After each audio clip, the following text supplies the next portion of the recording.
I'm 38 years old, married for the second time. My husband, Mark, is 53, a good man in all the traditional senses. He provides, he's dependable, and he's never raised his voice at me. But passion, spontaneity? The kind of heat that makes your breath hitch and your skin flesh? That left our marriage years ago. If it was ever there at all, asterisk most nights, we sit in silence. He watches the news, I scroll through my phone. We go to bed early, out of routine rather than exhaustion. Sex is mechanical when it happens, maybe once a month, more obligation than connection. We sleep back to back, our bodies never touching. I've gotten used to it. Or at least I told myself I had. Then Ryan came home, Mark's son from his first marriage, 22, fresh out of college with a degree in something I can never quite remember. He had plans to travel, find himself, figure things out before settling into a career. But with rent prices soaring and no immediate job, staying with us for a while made sense. Asterisk the first time I saw him after years apart, I barely recognized him. The lanky teenager I remembered had filled out into a man. Broad shoulders, confident posture, clean jawline dusted with stubble. His voice deeper, words smoother. He carried himself with ease, the kind that comes with youth, attention, and knowing you're desirable. Asterisk he started calling me Lena instead of stepmom, said it felt weird now that he was older. I didn't argue, asterisk at first. I thought it was all harmless. I'd watch him move through the kitchen in a towel, still damp from a shower, and I'd tell myself I was just observing, not admiring, not desiring. Just noticing, asterisk, but then there were the small things.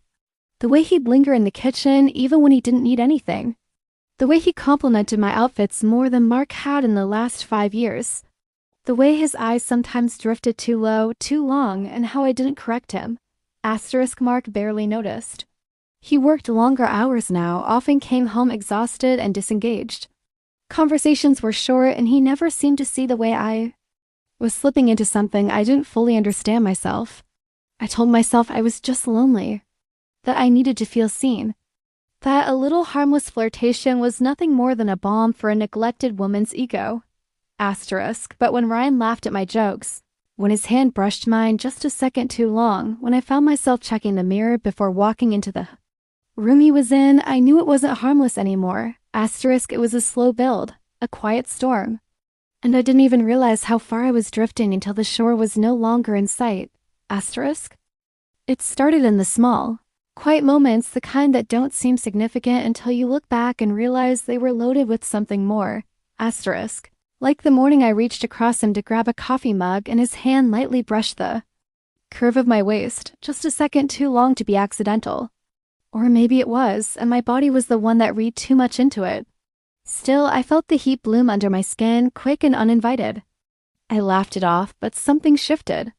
I became aware of how close we stood in the kitchen, how his eyes sometimes lingered when I leaned forward to grab something from a low drawer, asterisk, and then there was that day, asterisk, I was folding laundry in the hallway when he stepped out of the bathroom, steam billowing behind him. A white towel was wrapped around his waist, low and barely clinging. Water still beaded on his chest, tracing slow lines over his abs. His hair was messy and wet, and he ran a hand through it casually as he walked past. Asterisk, didn't know you were out here, he said, smiling. Asterisk, I just folding these, I muttered, suddenly overly focused on a pair of socks. Asterisk, he didn't move. Right away. Just stood there, close enough that I could feel the residual heat from his shower radiating off his skin. He smelled like shampoo and something else, something clean and masculine that tugged at a part of me I hadn't acknowledged in a long time. Asterisk, thanks for doing my laundry, he said, voice low, almost teasing. Asterisk, I nodded, eyes still fixed on the pile in front of me. I didn't trust myself to look at him, not like that, not with the thoughts I was having. My cheeks burned, and I hated how alive I felt in that moment. Not because of anything overtly sexual, but because I felt seen, desired. It was a flicker, but it lit something in me. Asterisk after he walked away. I sat down on the bed with the excuse of sorting towels, but really I just needed to breathe. My pulse was racing, my hands slightly trembling. I told myself I was overthinking it, that it was nothing. But a whisper in the back of my mind had already started to echo. Why did it feel like something? Asterisk that night, I told Mark about something. Mundane, the power bill, or a neighbor's dog barking again.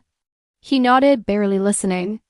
His eyes were glued to the TV, and when I reached for his hand, he gave me a weak squeeze before letting go. Asterisk, it wasn't wrong to notice Ryan. Not yet. But I already knew something had started, something I didn't know how to stop. It was a Thursday evening, quiet like most. Mark was working late again, something about an end-of-quarter report. I had the house to myself, or so I thought, until I heard Ryan groan from the living room. Asterisk, I found him stretched out on the couch, shirtless, gym shorts clinging to his thighs, a cold water bottle pressed against his neck. His face was scrunched in discomfort as he rubbed one shoulder. Asterisk, you okay? I asked, walking in with folded laundry in my arms. Asterisk, just sore. Hit shoulders and back pretty hard today, he said, rolling his neck. I overdid it. Asterisk, I hesitated. For a second, then shrugged. Want me to work on it a little? I used to give Mark massages all the time when he had back pain. Asterisk, he looked up, surprised. Then smiled. You sure? I mean, I wouldn't say no. Asterisk, I set the laundry down, brushing off the weird flutter in my stomach. It was just a massage. That was all. I'd done this 100 times before. Except as I stood behind the couch and looked down at him, shirtless and waiting, it didn't feel the same. Asterisk, I knelt behind him on the couch cushions, knees brushing the edge of his back. My hands found his shoulders warm, tight, solid. He let out a low exhale the second I started pressing into the muscle. Asterisk, damn, he murmured. You're better than I expected. Asterisk, years of practice, I said softly, focusing on the motion. Small circles, then firm strokes down each side of his neck. I tried to keep it clinical, distant. But the way his skin felt under my fingers, the heat rising from his body, the soft sounds he made, it all pulled at something in me. Asterisk, he tilted his head to the side, exposing more of his neck. Bet you gave my dad a lot of these back in the day, huh? Asterisk, I hesitated, my fingers pausing. For just a beat. Yeah, I used to. Asterisk, he laughed, low and easy. Can't imagine him enjoying it like I am.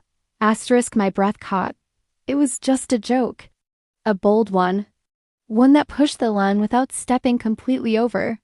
But it was enough to make me feel that. Flicker again, the one I've been trying so hard to ignore. Asterisk, I swallowed, resuming the massage. You're just sore. That's all. Asterisk, he hummed. Whatever you say. Asterisk, a few minutes passed in silence, filled only with the soft sound of skin on skin and his occasional groan of relief. Then he shifted slightly, adjusting his weight. Asterisk, can you go lower? He asked. Like mid-back? Maybe my lower back too? Asterisk, my hands paused. The air in the room seemed to still. I glanced down at his body, the dip of his spine, the waistband of his shorts sat low against his skin. I shouldn't, but I did. Asterisk, my hands moved lower, fingers pressing into the muscles just above his waist. I could feel his breath hitch slightly, and mine matched it. The silence was heavier now, every second stretched and electric. Asterisk, yeah. Like that, he murmured, voice softer, deeper. Asterisk, I wasn't thinking clearly anymore. Or maybe I was thinking too much. My thoughts spiraled, how long it had been since someone touched me with interest, with hunger. How Mark didn't look at me like this anymore. How Ryan was right here, young and strong and eager. Asterisk, I kept my eyes on his back, avoiding the reflection of us in the blackened TV screen. I didn't want to see myself like this. I didn't want to recognize the expression I might find on my own face, but I didn't stop. I went lower just a little. Just enough to feel the muscles at the base of his spine shift under my hands.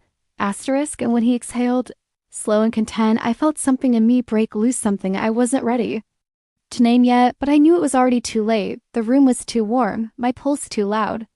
And my hands didn't want to let go. Asterisk. I don't know exactly when I stopped pretending it was innocent. Asterisk, maybe. It was when his hand reached back and gently touched my thigh, just a small movement, as if to steady himself. Maybe it was the way he tilted his head back slightly, eyes fluttering closed, lips slightly parted, as if the massage was something more than therapeutic. Or maybe it was when I leaned in too close, close enough to feel his breath on my wrist and didn't move away. Asterisk, my hand slowed, drifting over the curve of his back, trailing up his spine. I shouldn't have been touching him like that. I knew. It every second screamed it at me, but I couldn't stop. My body was moving ahead of my conscience. Like desire had grabbed the wheel and left reason in the rear view. Asterisk, he turned his head just enough to look at me. His eyes locked with mine and everything went still. Asterisk, you're beautiful, he said softly. Asterisk, it hit me like a slap and a kiss all at once. My throat tightened. Ryan. Asterisk, he sat up slowly, turning toward me on the couch.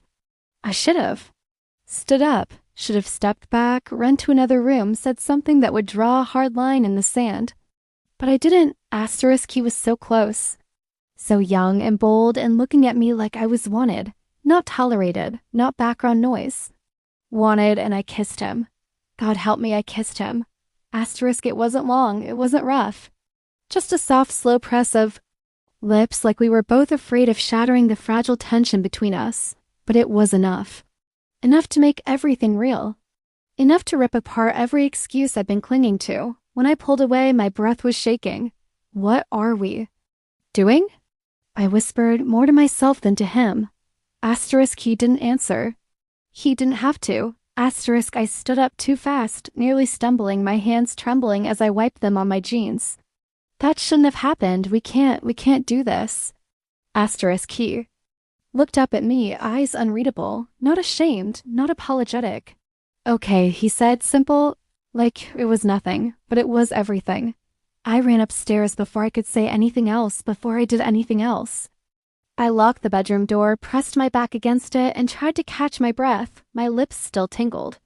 My chest ached with adrenaline. My reflection in the mirror looked foreign-flushed, wide-eyed, alive in a way I hadn't felt in years. Asterisk and the guilt. Oh, the guilt. It settled in fast and heavy like a stone in my stomach. What kind of woman kisses her stepson? What kind of wife? Asterisk, but under that guilt, something else whispered. He wanted you. You wanted him. And it felt good. Asterisk, I told myself. It was a mistake. A one-time slip. Just a moment I'd bury deep and never speak of again. But the line had been crossed, and deep down, I knew this wasn't the end, it was just the beginning. I tried to avoid him, asterisk, after that kiss. I did everything I could to put distance between us. I left the house early, took longer errands, kept doors closed when I knew he was home. I told myself it was for the best. That we could move on, pretend it never happened. I even tried to be more present with Mark, cooked his favorite meals, sat closer on the couch, kissed him goodnight with more intention, but Mark barely noticed. His mind was always somewhere else, tired and distracted, like he had one foot out of our marriage and didn't even know it. Asterisk Ryan, on the other hand, noticed everything. Asterisk, he started appearing everywhere I was. If I went into the kitchen, he followed, opening the fridge even when he didn't need anything. If I stepped outside to water the plants, he'd come out too, offering to help. There was always a reason. Always some harmless excuse. Asterisk, but the way he looked at me wasn't harmless. Not anymore. Asterisk, he'd brush against me when we passed in the hallway, fingers grazing my arm. His eyes would lock on mine just a second too long. He started whispering things, compliments laced with hunger. Asterisk, you looked amazing in that dress last night. Asterisk, I keep thinking about that kiss. Asterisk, does he even notice you like I do? Asterisk, every time I told him to stop. And every time my body betrayed me. My breath would catch, my skin would flush, and the ache inside me would flare up like a wound that hadn't healed. Asterisk, then the moment started getting riskier. Asterisk, he walked into the laundry room while I was folding towels and pulled me against him without a word. His mouth found my neck, hot and hungry, and I didn't push him away, not until I heard Mark's car pull into the driveway. Then I shoved him back, heart slamming in my chest, hands shaking as I slammed the dryer shut. Asterisk, we stopped just in time. But barely. Asterisk, the next day, he followed me into the guest bathroom under the pretense of fixing a leaky faucet. He cornered me against the counter, kissed me so deeply I forgot how to breathe. When I tried to pull away, he gripped my wrist gently but firmly and whispered, "Don't pretend you don't want this." I slapped him, but I didn't leave, and that's when I realized the most terrifying part. I didn't want to stop. I hated the person I was becoming. The woman who snuck around her own home like a stranger, whose skin burned with guilt every time her husband touched her, whose eyes wandered to the younger man under her roof more often than they ever should. Asterisk I tried to end it. Sat him down one afternoon while Mark was at work and told him this couldn't continue. That it was wrong, reckless, and would destroy everything. He didn't argue. He just nodded, quiet, calm, asterisk, and the next morning. There was a note on my pillow, asterisk, you can pretend during the day. But you and I both know where your thoughts go. At night, asterisk, I crumpled it, tossed it in the trash. But I couldn't throw away the truth, because he was right. At night, when Mark was asleep beside me, my mind wandered to Ryan, his mouth, his hands, the fire in his eyes. The way he made me feel alive, like I was more than just a placeholder in someone else's routine. Asterisk, I knew I should walk away. Knew I was playing with fire, but the fire felt good. It lit up something inside me I thought had died long ago. Asterisk, and no matter how hard I tried to resist, I kept going back for more. It happened on a Sunday afternoon. Asterisk, Mark had said he was going to the hardware store, something about a broken light fixture in the garage. Ryan and I had the house to ourselves. Again, we didn't plan anything. We never did. It just happened. Asterisk, we're in the kitchen. I was standing at the counter slicing strawberries when he came up behind me, hands slipping around my waist like it was the most natural thing in the world. His lips brushed the back of my neck, and I let my head fall back against his shoulder, eyes fluttering shut. Asterisk, we shouldn't, I whispered, even as my body leaned into his asterisk. I know, he murmured, but his hands didn't stop. Then we heard the front door, the rattle of keys. A footstep. Mark was home. Early, I shoved Ryan away with a force that startled both of us. He stumbled back, wide-eyed. I grabbed the knife, forced my attention back to the cutting board. Heart pounding so loud I could barely think. Ryan disappeared into the hallway just as Mark walked into the kitchen. Hey, he said, pulling off his shoes, looking around. I forgot my wallet. Asterisk, I smiled. Too wide, too stiff. It's on the counter. Asterisk, he didn't notice. Or maybe he didn't want to. He grabbed it, kissed my cheek absently, and left again without a second glance. Asterisk, the moment the door shut, I collapsed against the sink, breath shaking. Asterisk, that had been too close. Way too close. Asterisk, for the first time, the thrill didn't outweigh the fear. My marriage, my home, everything I'd built it could all come crashing down. And for what? A few stolen moments? A fire that could only end in ashes? Asterisk, I told myself. Again, it had to stop. Asterisk, but I didn't move. I just stared at the door and waited for my heartbeat to calm. Asterisk. It happened on a Sunday afternoon. Asterisk, Mark had said he was going to the hardware store, something about a broken light fixture in the garage. Ryan and I had the house to ourselves. Again, we didn't plan anything. We never did. It just happened. Asterisk, we're in the kitchen. I was standing at the counter slicing strawberries when he came up behind me, hands slipping around my waist like it was the most natural thing in the world. His lips brushed the back of my neck, and I let my head fall back against his shoulder, eyes fluttering shut. Asterisk, we shouldn't, I whispered, even as my body leaned into his asterisk. I know, he murmured, but his hands didn't stop. Then we heard the front door, the rattle of keys. A footstep. Mark was home. Early. I shoved Ryan away with a force that startled both of us. He stumbled back, wide-eyed. I grabbed the knife, forced my attention back to the cutting board. Heart pounding so loud I could barely think. Ryan disappeared into the hallway just as Mark walked into the kitchen. Hey, he said, pulling off his shoes, looking around.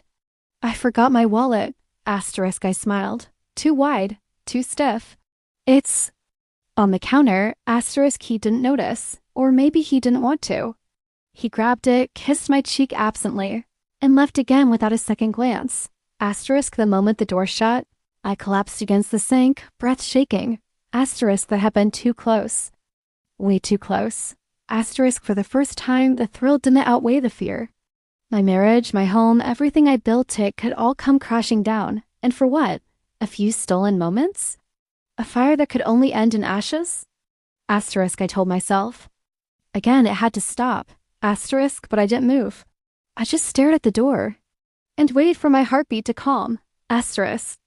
The days blurred together in a haze of guilt and stolen glances. Asterisk, Mark remained oblivious.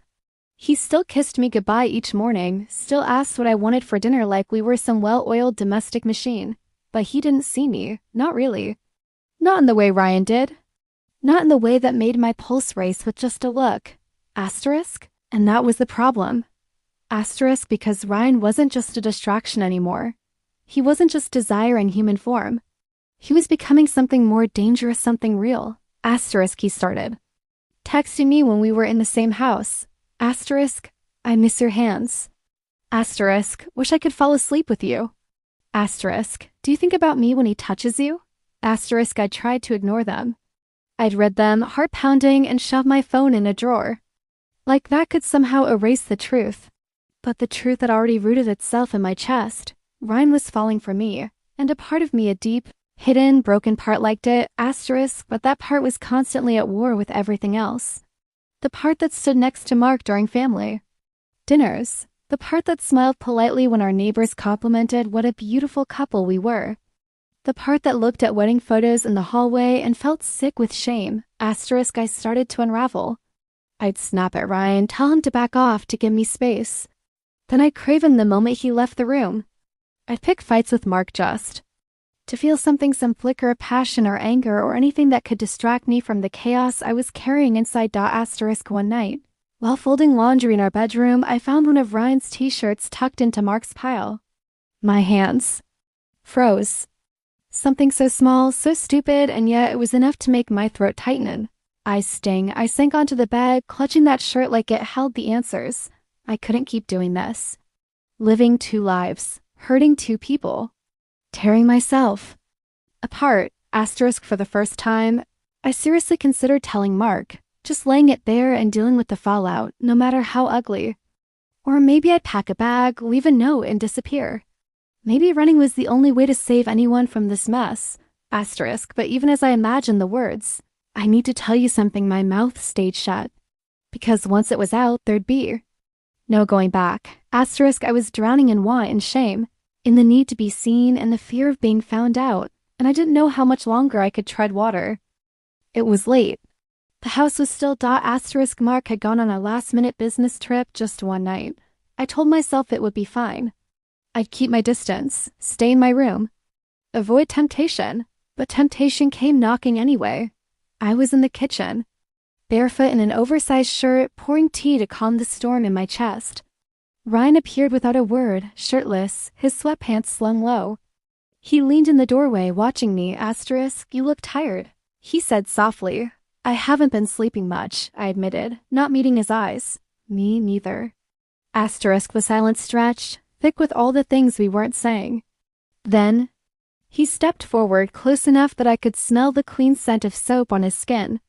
His hand reached out, brushing my cheek. Asterisk, you don't have to pretend with me. That broke something. I didn't speak. I didn't move away. I just let the teacup slip from my hands into the sink as his mouth found mine. Asterisk, this time there was no hesitation. No flinching, no pretending. Just heat and hands and the sound of our breath growing heavier by the second. I let him lead. Me to the couch, my legs weak beneath me, my mind spiraling between guilt and surrender. Asterisk, clothes fell away like paper. His hands traced every inch of me like he'd been memorizing me in silence. My body responded before my brain could catch. Up-arching, aching, needing. But under the lust, there was something more painful. The way he looked at me like I was his. Like I mattered. Asterisk, we didn't speak. There was nothing left to say. Asterisk, when it was over, I lay there next to him, his hand resting on my thigh, my heart pounding with something I couldn't name. Shame, relief, despair. Asterisk, we'd crossed the line all the way. There was no pretending now. No taking it back. Asterisk, and I didn't know what would hurt more, losing everything or realizing I had already let it all go. Asterisk. The morning after, the silence was deafening. Asterisk, Ryan had already gone. No note, no trace. Just the faint scent of him lingering on the couch cushion and the soreness in my body that made it all feel real. Asterisk, I sat at the kitchen table, staring at nothing, hands wrapped around a coffee cup I hadn't touched. Guilt settled into me like concrete, heavy and cold. I'd done the one thing I swore I never would. I had betrayed my husband, destroyed the fragile structure of our family. And for what? A moment of being wanted? Asterisk, when Ryan finally came home. That afternoon, everything felt different. Asterisk, he didn't touch me, barely looked at me. No smirk, no flirtation. Just a casual hey as he passed through the kitchen, grabbing a protein bar and heading upstairs like I was a stranger. Asterisk, I followed him, heart pounding. Asterisk, what's going on? Asterisk, he shrugged. Nothing. Asterisk, that's it? After everything? Asterisk, he turned, expression unreadable. You knew what this was. Asterisk, those 6 words punched the air from my lungs. My mouth opened, then shut. He looked so calm, detached, cold. It hit me all at once. He had wanted me, but maybe not in the way I thought. And now that he'd had me, he didn't need me anymore. Later that night, Mark came home. I tried to act normal. Dinner, small talk, but I could barely meet his eyes. Every laugh he gave, every casual touch made me flinch. He noticed. Asterisk, you okay? He asked quietly, and I broke. I told him everything. Asterisk, I expected yelling, rage, maybe even violence. Asterisk, but Mark just stared at me, eyes dark and unreadable. Then he stood, walked to the drawer, and pulled out a small, sleek device, a camera. He set it on the table, slow and deliberate. Asterisk, I always suspected something, he said. So I installed this 3 weeks ago. My stomach dropped. I saw everything. I couldn't speak. I'll be staying at a hotel tonight, he said, his voice calm, too calm. I'll send divorce papers in the morning. Asterisk, and then he was gone. Asterisk, and just like that, the life I'd once complained was too quiet was now silent forever. Asterisk.